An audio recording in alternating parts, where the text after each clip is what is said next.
নমস্কার বন্ধুরা, আশা করি আপনারা সকলে খুব ভালো আছেন, সুস্থ আছেন। আমার আজকের রেসিপি হলো মুখী কচু দিয়ে চিংড়ি মাছের তরকারি। আমি এই রেসিপি কিভাবে তৈরি করলাম সেটাই আপনাদের সঙ্গে শেয়ার করছি। ভালো লাগলে অবশ্যই লাইক, কমেন্ট ও সাবস্ক্রাইব করবেন। প্রথমেই নিয়ে নিয়েছি কিছুটা মুখী কচু, তাকে ভালো করে পরিষ্কার করে চৌকো চৌকো শেপে কেটে নিয়েছি। তার সঙ্গে নিয়েছি একটা মিডিয়াম সাইজের আলু, কিছুটা চিংড়ি মাছ, আর নিয়েছি মশলার জন্য টমেটো কুচি, পেঁয়াজ কুচি, আদা রসুন, ধনেপাতা। তার সাথে কাঁচা লঙ্কা, নুন, হলুদ, লঙ্কার গুঁড়ো, এই সমস্ত উপকরণগুলো আরও থাকবে। তারপর আমি উনুনে সামান্য নুন দিয়ে আর সামান্য হলুদ দিয়ে জল গরম চাপিয়ে দিয়েছি। জলটা ভালো মতো গরম হয়ে গেলে কচুগুলো সামান্য হালকা ফুটিয়ে একটু সেদ্ধ করে নেব, যাতে গলাটা না ধরে।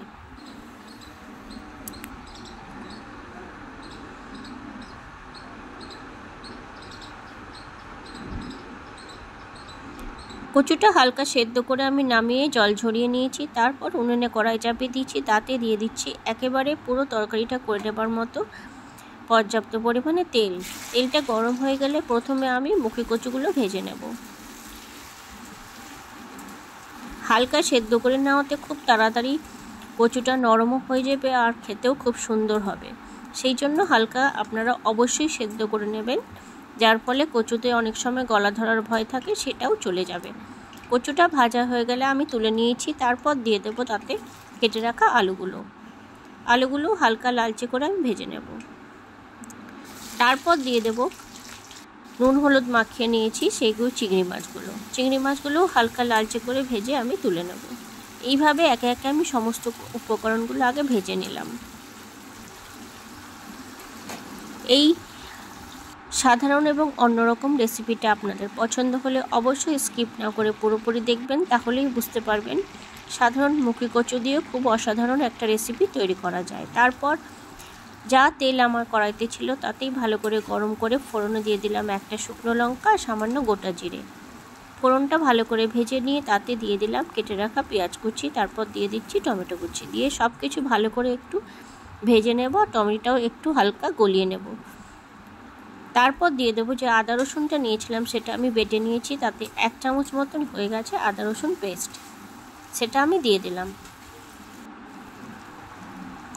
আদা রসুনটা হালকা ভেজে নিয়ে দিয়ে দিচ্ছি পরিমাণ মতো নুন, ছোট চামচের 1 চামচ জিরে গুঁড়ো, আর পরিমাণ মতো হলুদ গুঁড়ো, আর দিয়ে দিচ্ছি সুন্দর কালার আসবার জন্য 1/2 চামচ মতো কাশ্মীরি লঙ্কার গুঁড়ো। দিয়ে মশলা যাতে পুড়ে না যায় তার জন্য মশলাতে দিয়ে দিচ্ছি সামান্য জল, দিয়ে ভালোভাবে মশলাটা তেল ছাড়া পর্যন্ত কষিয়ে নেব। মশলা যত ভালোভাবে কষানো হবে ততই রেসিপি সুন্দর ও টেস্টি হবে।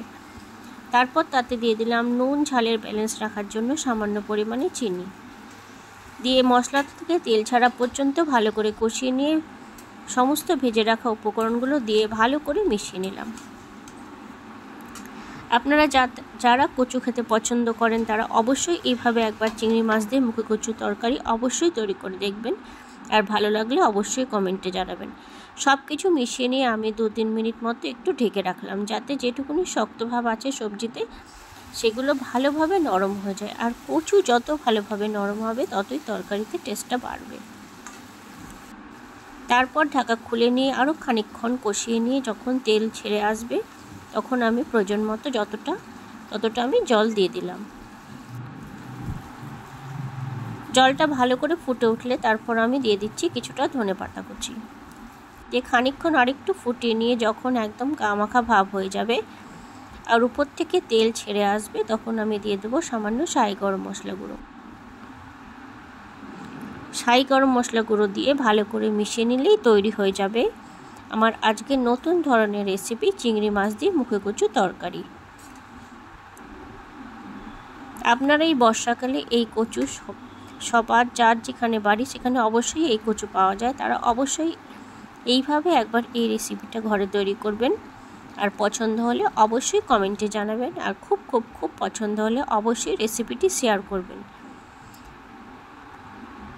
এইভাবেই আপনারা আমার পাশে আছে বলেন আমি আপনাদেরকে এই ছোট ছোট নতুনত্ব রেসিপি আপনাদের সঙ্গে শেয়ার করতে পারছি। তার জন্য আপনাদের কোটি কোটি ধন্যবাদ।